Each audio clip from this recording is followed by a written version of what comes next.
കാട്ടുചോലക്കുളിരലയോട് കാറ്റു പറഞ്ഞൊരു കഥയാണീ. കുരുന്നുപൂവിൻ കവിളുരുമി കരിവൻ തോതിയ കഥയാണീ. കാട്ടുചോലക്കുളിരലയോട് കാറ്റു പറഞ്ഞൊരു കഥയാണീ. കുരുന്നുപൂവിൻ കവിളുരുമി കരിവൻ തോതിയ കഥയാണീ. കഥ കഥ കഥ കാക്കത്തൊള്ളായിരം, കഥ കഥ കഥ കാക്കത്തൊള്ളായിരം.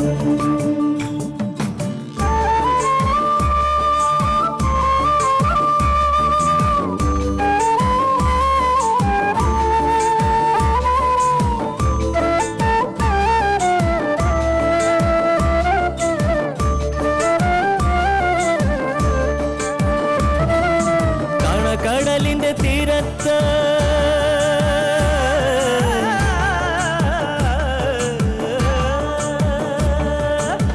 കടലിന്റെ തീരത്തണയണ തിരകൾ പറയണ കഥയാണ്. കായലോളത്തിലെ കളിയോടം കണ്ട കന്നിനിലാവിന്റെ കഥയാണ്. പടവരമ്പത്തെ പുൽനാമ്പിനോട് പുലരി പറഞ്ഞൊരു കഥയാണ്. മാനം മുട്ടണ കൊടുമുടിയോട് മൂവന്തി പറയണ കഥയാണ്. മൂവന്തി പറയണ കഥയാണ്. കഥ കഥ കഥ കാക്കത്തൊള്ളായിരം. മാധവേട്ടനെ കൊന്നവളെ തട്ടുമെന്നാ ഭീഷണി. അതൊന്നും മനസ്സിൽ വെച്ചോ നീ.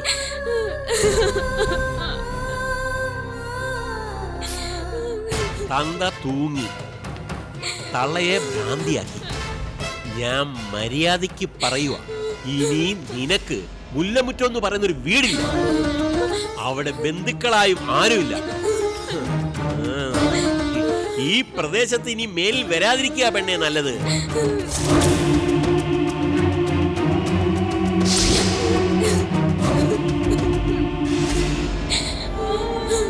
ഗംഗ ഈ നാട്ടിലേക്ക് വരരുതെന്ന് സാറിനെന്താ നിർബന്ധം?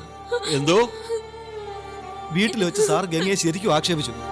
നിങ്ങൾ അവിടുത്തെ ബന്ധുവാണെന്ന് പറയാം, പക്ഷേ ഇത് പബ്ലിക് റോഡാ. ഞങ്ങൾ ഈ നാട്ടിൽ പൗരത്വമുള്ളവരാ. ഇങ്ങനെ ഭീഷണിപ്പെടുത്താൻ സാറിന് എന്ത് അധികാരം ഉള്ളത്? എങ്ങനെ? കാക്കി യൂണിഫോം ഇല്ലെന്നേ ഉള്ളൂ. ഞാനും ഒരു സർക്കാർ ഉദ്യോഗസ്ഥനാ, പബ്ലിക് സർവന്റ്. പൗരന്റെ അവകാശങ്ങളെ കുറിച്ച് എനിക്കും അറിയാം. തീർന്നോ സോളമന്റെ സുവിശേഷ പ്രസംഗം? എന്നാലേ ഈ വാക്യത്തോട് അതങ്ങ് നിർത്തിക്കോണം. നിന്നോട് എനിക്ക് സഹതാപമേ ഉള്ളൂ. ഒരു ഗുണവുമില്ലാതെ ലഗേജ് ചുമക്കാൻ വിധിക്കപ്പെട്ട പാവം.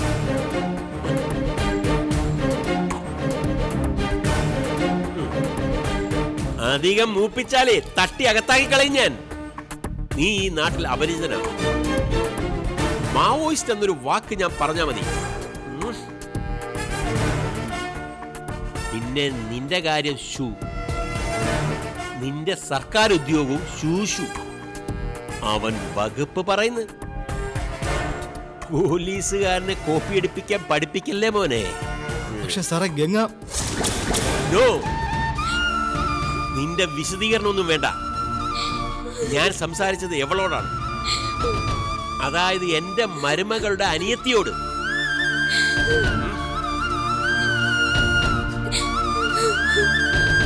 ഇതുവരെ പറഞ്ഞതൊന്നും അങ്ങോട്ട് ബോധ്യപ്പെട്ടിട്ടില്ലെങ്കിലേ ഇനി ബോധ്യപ്പെടുന്ന രീതിയിൽ പറയാം.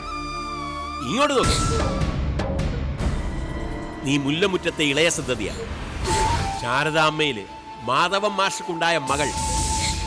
ആ സ്ഥിതിക്ക് അവിടെ നിനക്ക് അവകാശമുണ്ട്. അത് ശരിയാ, സത്യമാണ്. പക്ഷേ ദേ, ആ അവകാശവും പറഞ്ഞ് നീ കുടുംബത്തിൽ കാലുകുത്തിയാൽ നിന്റെ ചേച്ചിയുടെ ജീവിതമായിരിക്കും ഇല്ലാതാകുന്നത്.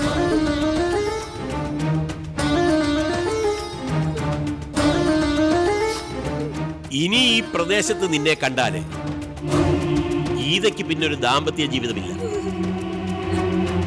എന്റെ മോൻ കെട്ടിയ താലി അവളുടെ കഴുത്തിൽ നിന്നങ്ങ് അപ്രത്യക്ഷമാകും. അറിയാലോ രമേശനെ?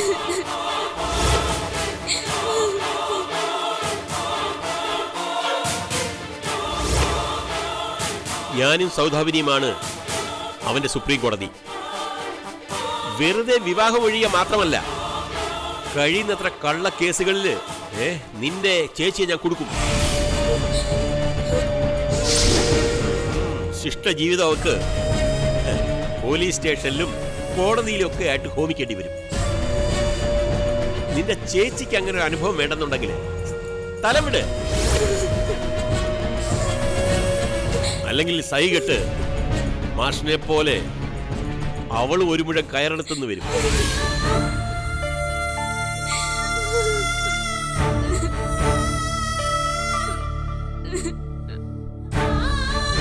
ഇടുപ്പിക്കും ഞാൻ.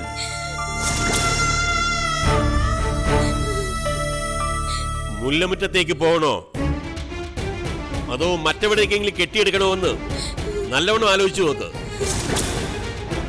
നല്ലപോലെ ആലോചിച്ചു നോക്ക്.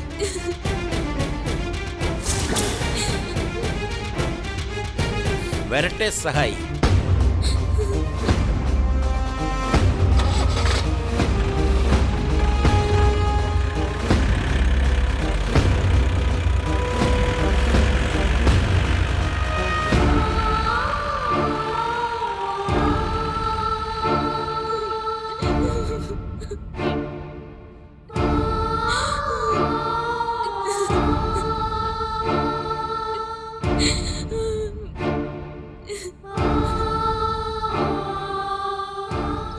എന്നാലും മനുഷ്യർക്ക് ഇത്രയും ക്രൂരത കാണിക്കാൻ കഴിയുന്ന എങ്ങനെയാ? ഞാൻ കരുതി അച്ഛൻ കുറെ കൂടെ ശക്തമായി പ്രതികരിക്കുമെന്നാ. മോളെ, അയാൾക്ക് അധികാരമുണ്ട്, പോരാത്തതിന് യൂണിഫോം. ഒരു പരിധിക്കപ്പുറം നമുക്ക് ഇടപെടാൻ പറ്റില്ല. അല്ലെങ്കിലും പറഞ്ഞു വരുമ്പോൾ നമ്മളാരാ? സ്നേഹബന്ധം എന്നൊക്കെ പറയുന്നതിന് തെളിവ് കാണിക്കാൻ പറ്റുമോ? അല്ലെങ്കിലും മര്യാദയുടെ ഭാഷയിൽ സംസാരിക്കാൻ എനിക്കറിയാം. അവരോടൊന്ന് ഏത് ഭാഷയിൽ സംസാരിച്ചിട്ടും കാര്യമില്ല. ഇവിടുത്തെ കുട്ടിയല്ലേ ഗീത, അവളോട് ആ എസ് ഐ തട്ടിക്കയറിയത് കണ്ടില്ലേ? പിന്നെ അയൽക്കാരായ നമ്മളെ അയാൾ വകവയ്ക്കോ? മാഷ് മരിച്ചതിലുള്ള ദുഃഖമോ ശാരദേട്ടത്തിയോടുള്ള സഹതാപമോ ഒന്നുമല്ല ബാഹുലേന്റെ ഉള്ളില്. കണക്കുകൂട്ടലുകൾക്ക് വേറെയാ. ഗംഗയെ വീട്ടിൽ കയറ്റുന്നത്, അതാ ലക്ഷ്യം. അതിനായി ഈ എതിർപ്പൊക്കെ കാണിച്ചത്. സത്യത്തിൽ അതിനുള്ള അവകാശമോ അധികാരമോ ഒന്നും ബാഹുലേനില്ല. ഇത് അയാളുടെ വീടുമല്ല, മരുമകളുടെ കുടുംബമാണ്. ഇങ്ങനെ പറയാമെന്നല്ലാതെ നമ്മൾ എന്ത് ചെയ്യാനാ? ഗംഗയുടെ പ്രവൃത്തിയെ ഞാൻ ഒരിക്കലും അംഗീകരിക്കില്ല. ആർക്കും ക്ഷമിക്കാനാവാത്ത കാര്യമാ അവള് ചെയ്തത്. പക്ഷേ ഇപ്പൊ ഇവിടെ നടന്നത് ഒട്ടും ശരിയായില്ല. മാഷിന്റെ കുഴിമാടത്തിനടുത്തേക്ക് ചെല്ലാൻ അനുവദിക്കാതിരുന്നത് കുറെ കടുപ്പമായി പോയി. തെറ്റ് ചെയ്തെന്ന് വെച്ച് രക്തബന്ധം അല്ലാതായി പോവോ? ഗംഗയെ നമ്മുടെ വീട്ടിലേക്ക് വിളിച്ചോണ്ട് പോവായിരുന്നു. ഇപ്പോ അനാഥമായ അവസ്ഥയിലല്ലേ അവള്. ഞാനത് ആലോചിക്കാത്തല്ല മോളെ. പക്ഷേ ശരിയാ, നീ പറയുന്നത് പോലല്ല. ഗംഗയുടെ ഇപ്പോഴത്തെ കാര്യം ആലോചിക്കുമ്പോൾ വിഷമമുണ്ട്. എന്ന് കരുതി അവളെ വിളിച്ചുകൊണ്ട് പോകുന്നതിൽ അപാകതയുണ്ട്. അല്ലെങ്കിലും നമ്മൾ ഈ സമൂഹത്തിൽ ജീവിക്കുന്നവരല്ലേ മക്കൾ. ആളുകൾ ഗംഗയെ കാണുന്നത് ഒരിക്കലും അനുകൂലമായിട്ടല്ല. അച്ഛൻ്റെ മരണത്തിന് കാരണമായ കുട്ടിയെന്നേ ആരും വിലയിരുത്തുകയുള്ളൂ. അക്ഷരാർത്ഥത്തിൽ അവള് കാരണം ഒരു കുടുംബം തകർന്നു പോവുകയായിരുന്നു. അങ്ങനെ ഒരാൾക്ക് നമ്മൾ അഭയം കൊടുത്താൽ ഗുണത്തെക്കാളേറെ ദോഷമാണ് ഉണ്ടാവുക. എന്ത് ദോഷാണച്ചാ? നിന്റെ സ്ഥാനത്ത് ഒരു ആൺകുട്ടിയായിരുന്നെങ്കിൽ സാരമില്ലായിരുന്നു. അതെ, നിനക്കും ഇനി ഒരു ആലോചനയൊക്കെ വരേണ്ടതല്ലേ. ഗംഗയെ നമ്മൾ സഹായിച്ചാൽ അത് ഉപദ്രവമായി മാറും. നമ്മളുടെ പിന്തുണയോടെയാണ് അവൾ അധികപ്പറ്റ് കാണിച്ചതെന്ന് നാട്ടുകാർ പറയും. ആരാ ഈ നാട്ടുകാര്? അവരുടെ ചെലവിലാണോ നമ്മൾ ഈ കഴിയുന്നത്? ചോദിക്കാൻ എളുപ്പമാണ്, പക്ഷേ സമൂഹത്തെ പേടിക്കണം. പ്രത്യേകിച്ചും പ്രായമായ പെൺമക്കളുടെ അച്ഛനമ്മമാർ. അതെങ്ങനെയാ മോളെ? ശാരദേന്റെ എല്ലാരും കൂടെ ഉപേക്ഷിക്കുന്ന മട്ടാ കാണുന്നത്. ആശുപത്രിയിൽ കൊണ്ടുവന്ന് പോയിട്ട് വീട്ടിൽ പോലും ചികിത്സ കിട്ടുമെന്ന് തോന്നില്ല. നോക്കാം. ആന്റിയുടെ കാര്യം മാത്രമല്ല, ഗീതേച്ചിയുടെ ജീവിതവും ഇനി ദുരിതത്തിലായിരിക്കും. സ്നേഹമില്ലാത്ത ഭർത്താവും ബോധമില്ലാത്ത അമ്മായി അച്ഛനും എല്ലാരും കൂടെ ആ ചേച്ചിയെ കഷ്ടപ്പെടുത്തും. എല്ലാറ്റിനും കാരണക്കാരി ഗംഗയാണെന്നുള്ള സത്യം മറക്കണ്ട നീ.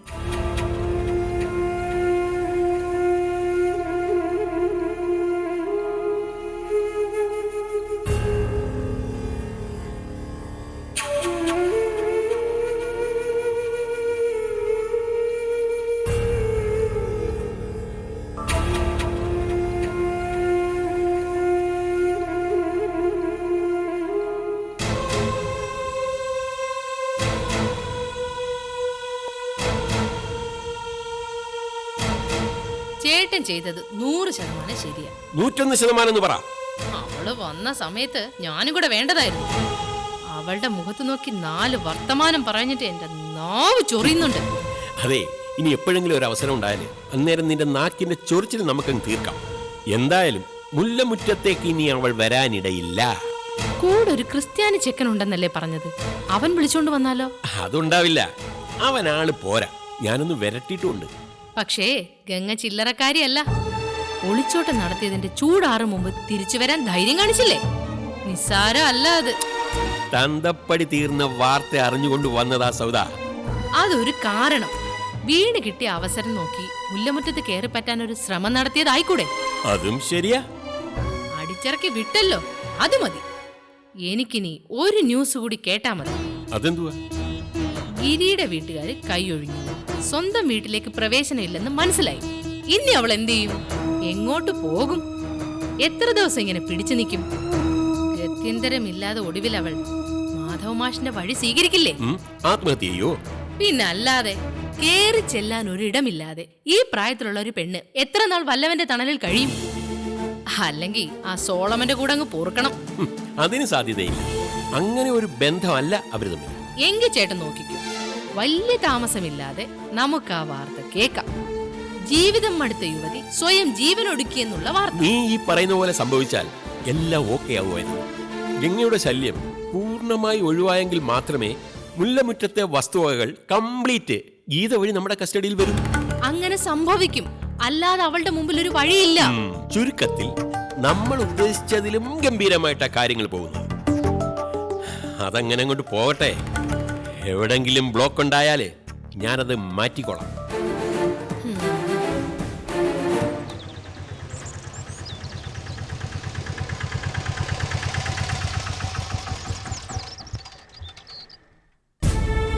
എത്രയായി?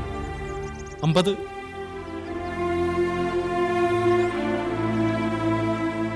ഗംഗെ ഇറങ്ങുന്നില്ലേ? വാ.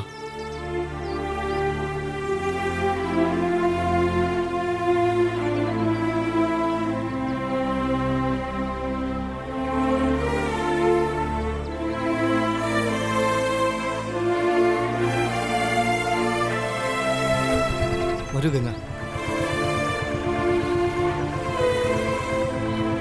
വീണ്ടും ഗിരിയുടെ വീട്ടിലേക്ക് അങ്ങോട്ട് കയറി ചെല്ലാൻ മനസ്സൊട്ടും അനുവദിക്കുന്നില്ല. കഴിഞ്ഞ ദിവസത്തെ അനുഭവം സോളമ്മ മറന്നോ? മറന്നതല്ല.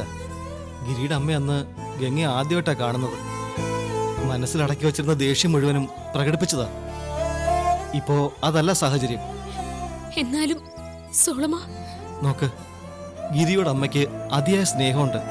അതിന്റെ പ്രതിഫലനമാ അന്ന് കണ്ട ക്ഷോഭം. ആ മകൻ സ്നേഹം പകുത്തു നൽകിയ ആളല്ലേ താൻ. തീർച്ചയായും ഗിരിയുടെ അമ്മയ്ക്ക് തന്നോടൊരു സോഫ്റ്റ് കോർണർ ഉണ്ടാവും. അത് ഒരു സൈഡ്. പ്രധാനപ്പെട്ട കാര്യം അതല്ല. തങ്ങാൻ ഒരിട വന്നത് ഇപ്പൊ ഗംഗയുടെ ആവശ്യം എന്നതിലുപരി അത്യാവശ്യമാണ്. ഞാൻ കൂടുതലൊന്നും പറയണ്ടല്ലോ. എങ്ങനെയെങ്കിലും ഇവിടെ പിടിച്ചു നിൽക്കാൻ ശ്രമിക്കണം. കുറെയൊക്കെ സഹിക്കേണ്ടി വന്നേക്കാം. നമ്മുടെ മുമ്പിൽ വേറെ വഴിയില്ല. ദേ, വഴിയിൽ നിന്നൊരു ചർച്ച വേണ്ട. എന്തായാലും നമ്മൾ ഇവിടെ വന്നു. വാ, നോക്കാം.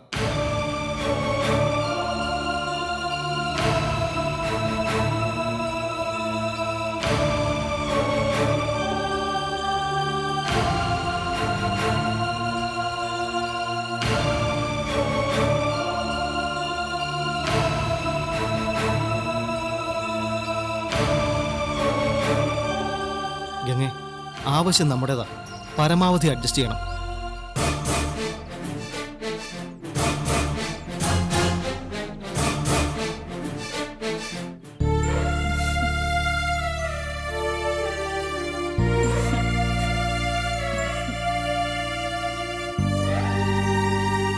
സോളമൻ ചേട്ടൻ, ഇത് അതെ ഗംഗെ, ഇതാണ് സുമം, ഗിരിയുടെ മറ്റൊരു സിസ്റ്റർ. അവൻ പറഞ്ഞിട്ടില്ലേ സുമത്തിന്റെ കാര്യം? ഉണ്ട്. സുമം അവരുടെ ഒരു ബന്ധുവിന്റെ വീട്ടിലാ പണ്ട് മുതലേ. ആ, എന്നാ വന്നത്? മിനിഞ്ഞാന്ന്. ഞാനിങ്ങി പോന്നതാ. ഒരപ്പച്ചിയുടെ വീട്ടിലായിരുന്നേ. അപ്പച്ചി കഴിഞ്ഞ ദിവസം മരിച്ചു. ഇനി അവിടെ നിന്നിട്ട് കാര്യമില്ല. അപ്പൊ ഇനി സ്ഥിരമായിട്ട് ഇവിടെ കാണും. വേറെ എവിടെ പോവാനാ? ഞങ്ങൾ കഴിഞ്ഞ ദിവസം ഇവിടം വരെ വന്നിരുന്നു. ഞാൻ അറിഞ്ഞു. സുനന്ദ പറഞ്ഞു. മറ്റൊന്നും വിചാരിക്കരുത്, അമ്മ ചിലപ്പോ അങ്ങനെയാ. ആട്ടെ, ഗിരി വിളിച്ചോ? ഇല്ല. ഇവിടെ പിന്നെ വിളിച്ചായിരുന്നോ? ഒരു തവണയെ വിളിച്ചുള്ളൂ. ഫ്ലൈറ്റ് വെളുപ്പിനാണെന്ന് മാത്രം പറഞ്ഞു. അങ്ങോട്ട് എന്തെങ്കിലും ചോദിക്കുന്നതിന് മുമ്പ് കട്ടായി. അല്ല, വന്ന കാലം നിൽക്കാതെ കേറി വാ. വാ, അകത്തേക്ക് വാ. വാ.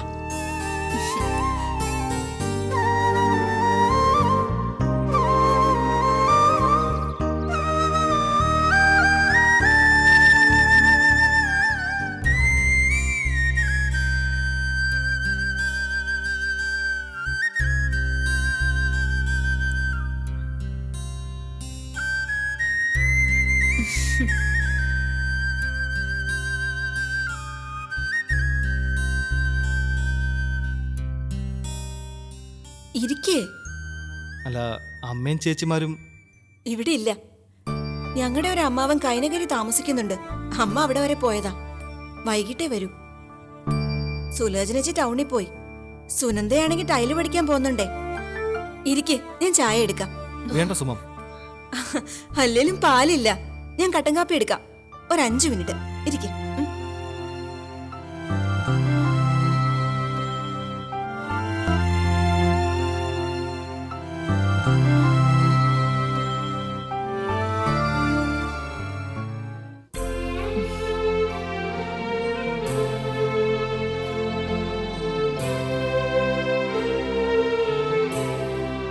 ഗംഗയുടെ അച്ഛൻ മരിച്ച വിവരം പത്രത്തിൽ നിന്ന് ഞങ്ങളും അറിഞ്ഞിരുന്നു. അതും കൂടി അറിഞ്ഞ സാഹചര്യത്തില ഞങ്ങൾ അവിടെ പോയത്. പക്ഷേ ഒരു ചേച്ചിയുണ്ടെന്ന് പറഞ്ഞിട്ട് പുള്ളിക്കാരിയും എതിർത്ത് നിന്നോ? ഗീതേച്ചിയുടെ അഭിപ്രായത്തിനൊന്നും ഒരു വിലയുമില്ല. ചേച്ചിയല്ല അവിടെ കാര്യങ്ങൾ തീരുമാനിക്കുന്നത്. എന്നാലും ബന്ധുവാണെന്ന് പറഞ്ഞൊരു എസ് ഐ ഇങ്ങനെ അതിക്രമം കാണിക്കാൻ തുടങ്ങുന്നത് കുറെ കഷ്ടാ. അവരുടെ നോട്ടത്തിൽ എല്ലാ തെറ്റും എന്റെ ഭാഗത്താ. അഥവാ എല്ലാവരും കൂടി ചേർന്ന് എല്ലാ തെറ്റുകളും ഗംഗയുടെ പേരിൽ ആരോപിക്കുക. ഒരുതരം ഒറ്റപ്പെടുത്തല്. അതിന്റെ ലക്ഷ്യം എന്താണെന്ന് നമുക്ക് ഊഹിക്കാവുന്നതേ ഉള്ളൂ. എനിക്കൊന്നും വേണ്ട. എല്ലാം ആരാന്ന് വെച്ചാ എടുത്തോട്ടെ. പക്ഷേ സ്വന്തം വീട്ടില് ഒരു അഭയം പോലും കിട്ടുന്നില്ലെങ്കിലോ? ഗംഗയ്ക്ക് വേണ്ടത് ഒരു ആശ്രയസ്ഥാനമാണ്. അതിനാ അന്ന് ഇങ്ങോട്ട് വന്നത്. ഇപ്പൊ വന്നതിന്റെ പിന്നിലും ആ ഉദ്ദേശമുണ്ട്. അല്ലാതെ എന്ത് ചെയ്യാനാ? എനിക്ക് മനസ്സിലാവുന്നുണ്ട്. ഇവിടെ അമ്മയും ചേച്ചിയും എന്തിനും ഒറ്റക്കെട്ടാ. അമ്മയെ പിന്താങ്ങി നിൽക്കേണ്ടത് ചേച്ചിയുടെ നിലനിൽപ്പിന്റെ പ്രശ്നമാണ്. ഭർത്താവ് അങ്ങനെ ആയിപ്പോയി. അമ്മയും പണ്ട് ഇങ്ങനെയൊന്നും ആയിരുന്നില്ല. ഒറ്റയ്ക്ക് കഷ്ടപ്പെട്ട് മനസ്സിങ്ങനെ ആയിപ്പോയതാ. എന്ന് വിചാരിച്ച് നമ്മൾ നമ്മുടെ കാര്യം ആലോചിക്കണ്ടേ? ഗംഗയുടെ അവസ്ഥ എനിക്ക് മനസ്സിലായി. ഗിരി നാട്ടിലുണ്ടായിരുന്നെങ്കിൽ ഗംഗയ്ക്ക് ഇങ്ങനെ അലഞ്ഞു നടക്കേണ്ടി വരില്ലായിരുന്നു. എന്തോ ആവട്ടെ, ഇവിടെ എനിക്കായിട്ടൊരു സ്ഥാനമില്ല. എന്നാലും ഞാൻ ഗിരിയുടെ സഹോദരിയാണല്ലോ. ഗംഗ തൽക്കാലം ഇവിടെ നിൽക്ക്.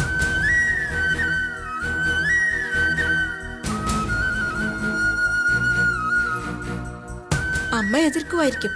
അമ്മ മാത്രമല്ല, സുലോചന ചേച്ചിയും പ്രശ്നം ഉണ്ടാക്കും. ഞാൻ കാരണം വീണ്ടും ഒരു വഴക്ക് വേണ്ട കേട്ടോ. അങ്ങനെ പിന്മാറിയാൽ എങ്ങനെയാ? എവിടെയെങ്കിലും ഒരു സ്ഥാനം ഉറപ്പിക്കണ്ടേ? എന്നോ ഇങ്ങനെ അലഞ്ഞു നടക്കാൻ പറ്റുമോ? കാര്യങ്ങൾ വിശദമായി പറഞ്ഞു മനസ്സിലാക്കിയ അമ്മയുടെ മനസ്സലിയും. സുമ ഒന്ന് സംസാരിക്കണം. ഞാൻ എന്തായാലും ഒരു കൈ നോക്കാൻ തീരുമാനിച്ചു. എന്തു പറയുന്നു ഗംഗ? എനിക്ക് ഞാൻ എന്തു പറയാനോ? ഒരു കാര്യം ചെയ്, സോളമൻ ചേട്ടൻ പോയിക്കോളൂ. അമ്മ വരാൻ താമസിച്ചേക്കും. അല്ല, ഗംഗ ഇവിടെ നിർത്തിയിട്ട് ഒരു തീരുമാനമാവാതെ ഞാൻ പോയാലെങ്ങനാ? അതാണ് നല്ലത്. കാരണം അമ്മ വന്ന് വഴക്കിട്ടാലും കൂടെ ആരും ഇല്ലെങ്കിൽ ഗംഗയെ ഒറ്റയ്ക്ക് പറഞ്ഞു വിടില്ലല്ലോ. മറിച്ച് സോളമൻ ചേട്ടൻ ഉണ്ടെങ്കിൽ വിളിച്ചോണ്ട് പോവാൻ പറയും. അതൊരു ഐഡിയ. അങ്ങോട്ട് ചെല്ല്, അതെന്റെ മുറിയാ. കുളിച്ച് റെഡിയാവ്, ക്ഷീണം മാറട്ടെ.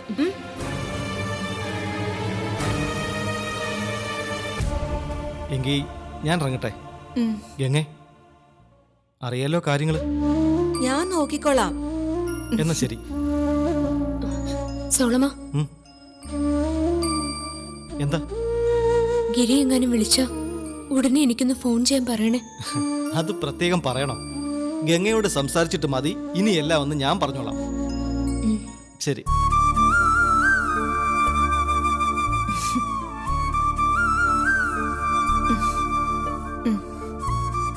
ചെല്ലേ.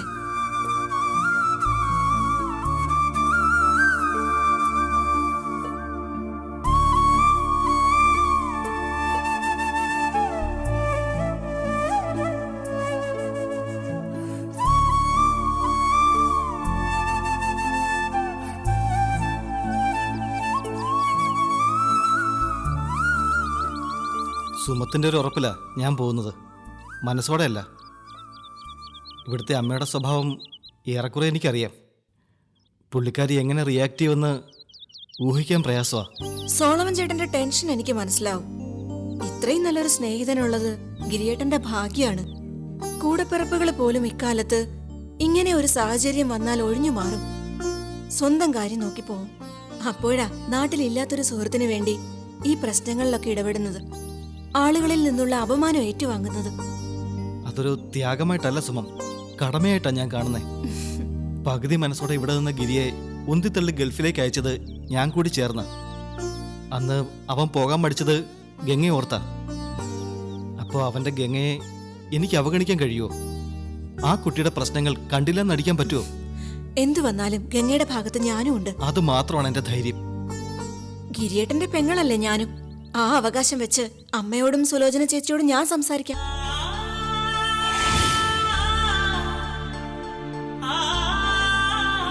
കാട്ടുചോലക്കുളിരലയോട്